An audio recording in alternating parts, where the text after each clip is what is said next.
I've been scarred and I've been bruised.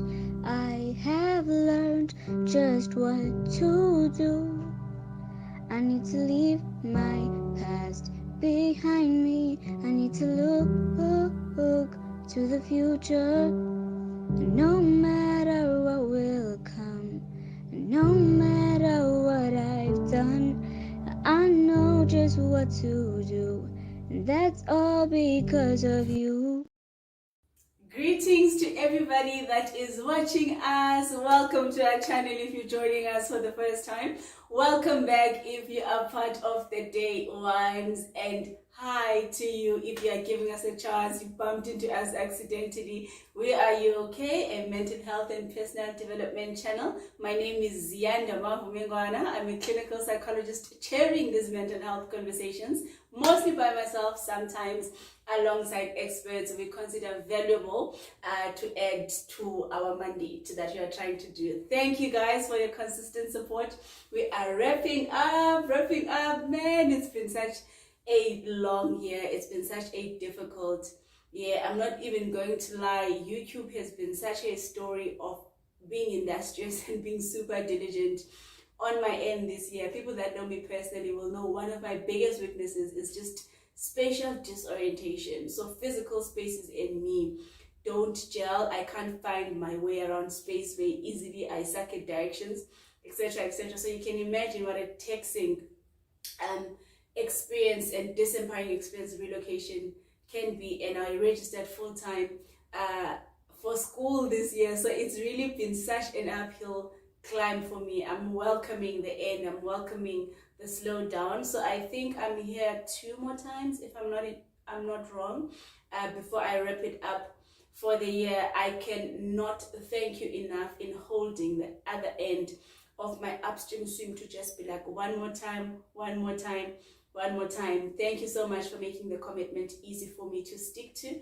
Thank you for adding to my portfolio book to be like, I made a commitment, I stuck it through, and therefore can be proud of myself. You've added valuable content to my reflection and introspection when I look back and what I've been able to do this year. Absolute thanks to you. We are doing today something that speaks more to people that support the people we generally usually speak to. I know we've done a lot of mental health content specifically for the people going through it, but done relatively little for the people that live with them. And that's what we're doing today. As you can see on the screen, we are doing how to support your loved one that is going through a mental illness, or how to support your loved one that's got a psychiatric diagnosis. You can even learn a thing or two supporting your loved one through a difficult time. I suppose the biggest thing to start Kuyo would be the acknowledgement that you cannot actually live the experience for them. I think once you understand that the condition belongs to them, the condition is their diagnosis, clarifies what is your role and what is expected of you to do. You can support, and that is the only thing that you can do. I support to them. You can't live it for them. They can't respond the way that you would to it. It's their experience and you are supporting their experience. Once you understand, properly defined roles are just so much easier to execute. The biggest thing in the ace up anyone's sleeve that lives in a system that's got a patient of any kind would be to educate yourself as much as you can about the illness they are suffering from. And you can do this by reading up. You can do this by being included, I suppose, in their treatment. Generally, most health professionals will do this with the consent of the patient. So there's no limitation if the patient themselves have consented to that being done with you. And when they need your support, generally they don't resist consent. But the treating practitioner isn't the only person that can give you this information. The internet can do as much as is needed for a lay person, especially true for easy-based treated pharmacologically, so you can support in terms of medication adherence. And most importantly, for things that require lifestyle changes, it's easier for the patient to make those adjustments if the system is making those adjustments too. So psychology has a lot of filial approaches. We're treating this person you are treating is actually designed to happen alongside, including their system in their treatment journey. So I'm hoping other disciplines offer this avenue as well, where they can tell you a little bit more. There's something about psychoeducation that eliminates what else it could be. And when you don't know something, assumption tends to blanket the description. Your experience of how difficult it is makes you assume a lot. And psychoeducation takes all of the other possible explanations about it and just gives you the real one. Mental health is a fairly new conversation, especially amongst African communities. So there's a lot of misattribution that, yes, we agree there's something wrong, but you'll see that it's so common that we throw in what we think it could be. Like, yay, Utadagas Bani many years back did this, and this is what had happened to them, and this is what had helped them. Or no, by the way, this person is suffering from this and this and this. Or no, this is a culture-bound syndrome, this person is bewitched. Or no, actually ugodole and whatever, using folk tale, etc. And psychoeducation eliminates, because the thing about diagnosis, it informs intervention. So whatever you understand the label or the classification to be will inform heavily how you respond to it. So this is why an accurate one is incredibly important. But most importantly, it includes the guilt, especially for parents that are parenting young ones that have a neurodevelopmental issue, or psychiatric issue, where they just keep on wondering, did I do something wrong? Is this genetic? Is there a contribution that I made, etc., etc.? And this limits you in terms of how you can help, and the shame makes the relationship between you and the person you're trying to help incredibly difficult, because now you make guilt unspoken. So psychoeducation helps there expose yourself or be keen in obtaining information that gives a proper description in terms of diagnosis. Also, because trying to counter Dr. Google, I prefer a practitioner, but the internet has some dependable sources as well, or the practitioner themselves can link you to reliable sources. Dr. Google will give you a lot, but it's nice when you can have a conversation that can either confirm or dispute what Dr. Google taught you about the condition. So yes, that is, I suppose, the most helpful way to actually aid support, by talking about the same thing, being on the same page about your experiences, but most importantly by giving a name to experiences, because you've lived with them. There's very little the doctor can tell you about the practical dynamics of it, because you likely know them already. But psychoeducation also gives you a platform for your experiences to have a name. Why are they moody? What are their tantrums? Why do they become violent? What do I do when this? What are the early warning signs, etc., etc.? So psychoeducation provides you that a great deal. Another way of actually providing support is learning how to hold space. Also, therapy can teach you a lot about this. So therapy for you, holding space for someone, is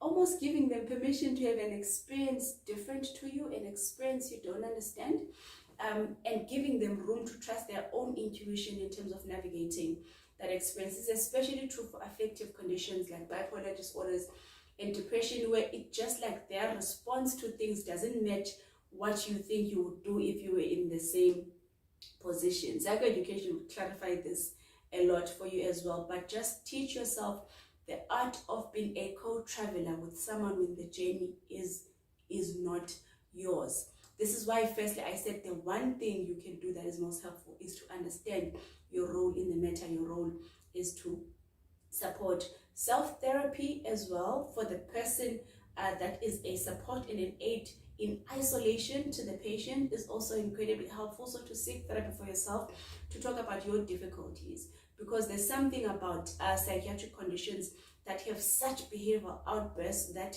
this person's manifestations of their illness take over everything, that it looks like your experience in it is being overlooked. This is especially true when the person suffering from the condition is a parent or a caregiver and you are the child, where you just feel like there is something about this that renders them sometimes unable to provide for you, and those needs don't go away just because they are not able to take care of them. So if you need your mom, you still need your mom. So this ongoing grief of how many opportunities to be parented you lose sometimes needs your own therapy to just come to terms with the limitations of what the condition brings to the system. So you know what to expect, you know how to compensate for it, and you know what to accept, kind of thing. So sometimes being in support, being an aid to them also means go take care of your own injury, so there isn't two people bleeding at the same time. I know it breeds a lot of resentment as well, where they're sick and they need caring for, but because they've been ill for most of their life, they've never cared for you. So now you're out here thinking, I balance the equation. It's me who must nurse this, but all my life I've been needing a mom and this person hasn't been showing up for me. So your own therapy, just dealing with your own matters, dealing with your own frustrations. You're allowed to be mad about the limitations that the disorder brings to the system. You're allowed to be disappointed at the person you are living with when they don't cater to your needs. This is an important discussion to have, especially when they are well, and are completely defensive, to talk about these things of what the illness brings to all people around. I know for a lot of people that support people that are suffering from depressed conditions, where they just feel like, am I your nurse? Like, when are you going to be a partner to me? Will you ever be able to be a partner to me? So they don't know what are the prognostic outcomes of this issue. Especially for relationships you don't need to stay in, like romantic relationships. It's a difficult, morally conflicting question to ask yourself. Do I want to do this for the rest of my life? Will I be expected to do this for the rest of my life? Where it just looks like good, fulfilling phases are short-lived before another episode comes and hijacks what is going on from you. So your own therapy could be important as well, to learn how to talk to them, to learn how to be sensitive in advocating for your own needs, while understanding that generally illness is something a person hasn't invited upon their life. So it's always nice to invite another person to help us how to deal with one another in light of the challenge that we are facing, instead of blame, where nguwe lo unengxaki and lengxaki yakho yenza nzima uba siqhube relationship yethu. I get it. I get how tiring it can be, how unpredictable it makes your life, that kuti kuse right and you just never know when the other shoe is going to drop. And sometimes you're caught between raising an issue and being this person who will understand you. And also, when you are not in the know-how, sometimes it looks like they are downplaying how their own sense of agency, where it just like so nikezela kulento. Like, you hear this a lot when I deal with my supporters, where it just feels like illness, you are not fighting hard enough, because unfortunately psychiatric conditions are invisible. They're not like a physical ailment where we can see you are trying and you are physically limited to execute what you are trying to do. These are often, you often look fine, and sometimes it just looks like you are able to do other things. Let's take depression, for example. One of the most implicit things and symptoms of a depressive episode are cognitive symptoms, where mentally you cannot apply yourself. So memory is going sideways, concentration is going sideways, attention is going sideways, and these aren't obvious things you can articulate. So it just looks like, depression. We see these memes and jokes on social media, where it's just like, not so long ago you were able to do X, Y, Z, but all of a sudden when you need to apply yourself to this task, you're like, no, you couldn't hand this in, or no, you couldn't do this, or no, you couldn't do this, because we know your depression is back. Again, guys, psychoeducation. So learn a lot about their prodromal phases. This is an important thing to add in recovery. When you learn about the prodromal phase or early warning phase of any psychiatric condition, because prompt acting is what buys you a brief stint in the illness episode itself, and heightens the chances of a brief and prompt recovery as well.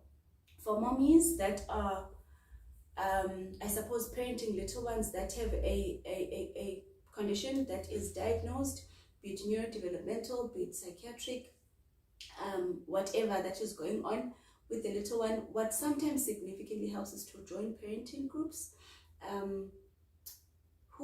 I live in Tata now, so I can't think of the resources from the top of my head, but I know when I lived in PE, Dora had a long list of where one can obtain these, in close proximity to them, where you actually talk to other people that are dealing with the same kind of dynamic in their own households, and you can share strategies, and you can, sometimes vent support group normalizes your experience, gives your experience a safe space to be aired without any judgment by people who legitimately get it. So perhaps consider that as well, joining a support group. I know there was one when I was in varsity where a counselor had recommended for me of joining, I suppose, a support group of other children of alcoholics or other family systems that have someone that abuses a substance. So consider those as well. They're incredibly helpful. Where people that have walked the journey perhaps longer than you, especially when your diagnosis is new, people that have walked the journey longer than you can just, I suppose, tell you what to expect. And normally when this thing happens, it's nice to know I've heard it before, it has happened, etc., etc., etc. Another thing to possibly consider, especially when severity is like at worst ends of the spectrum, is institutionalization. Is that the right English? Yes, I think I said the right English. There are sometimes levels of supporting that actually cannot be obtained from you, and addressing this limitation is sometimes important. This happens for a variety of illnesses, psychotic episodes especially, because this is a detachment from reality where rationalizing with the person that is ill is nearly impossible. So sometimes institutionalizing them is another way of showing support. You are not throwing them in the loony bin, you're actually sending them to experts that are most of the time far more resourced than you. Sometimes, most of the time, it's a temporary measure to actually take them just for the acute part of their illness episode.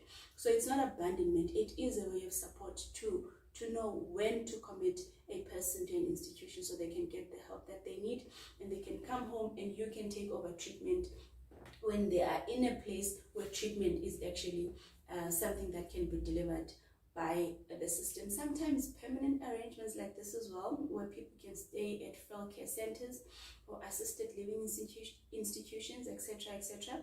So it's also a way of support. I'm talking specifically because this is a lonely part of supporting someone with an illness, where it looks like nobody gets why you have to do what you have to do. It's not giving up, it's accepting limitation, especially true where there's safety to be considered as well, the safety of the other people that are living in the house, especially for the disorders that have a lot of disinhibition and a lot of aggressive outbursts attached to the symptomology, where sometimes it just looks like to keep them safe and to keep the people around them safe, they have to live somewhere else either than the house. So that is another way of supporting as well. I don't know what else I am forgetting.